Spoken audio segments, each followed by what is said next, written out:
I should begin by saying that we're in the fortunate position that we have the very generous support of the Wesley Mission. So without Wesley Mission, Art from the Margins wouldn't exist. We wouldn't have the wonderful art space we have now to work out of. But like all forms of support, there's a limit. And when you grow an arts program or seek to be creative or innovative or do new things, it literally costs money. I think at a simple level, one of the key things just to demonstrate is that the project that we're seeking funding for or the initiative has a direct impact on someone's well-being. Now that's not just their creative development and opportunities for them to show their art. For the artists that we work with who live with disadvantage and in social isolation, creative activity has a bigger impact on them. It means that they engage with the community. They get an opportunity to demonstrate they have talent, that they have aspirations. They get an opportunity to meet a public that might never ever hear their voice otherwise. So we feel that there's a broad basket of good outcomes for a person.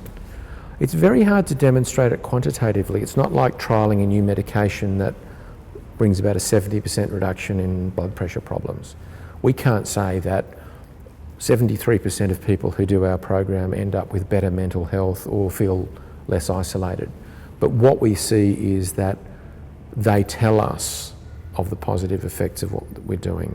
We see them meeting people. We see them engage. We see them showing their work. We see them meeting with other artists.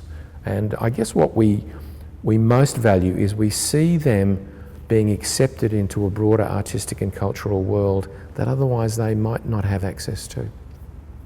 The RefuGROW program came out of an idea where we wanted to combine a skills development program in the arts for refugee artists or other artists we're working with, specifically in the field of photography. And we thought that a great way to bring that to life would be to actually tell stories about refugees through photography and in their own words. And the idea was that we would meet with people who've come to Brisbane from a refugee background, often under really, really troubled circumstances, but have then gone on to make really important contributions to the community.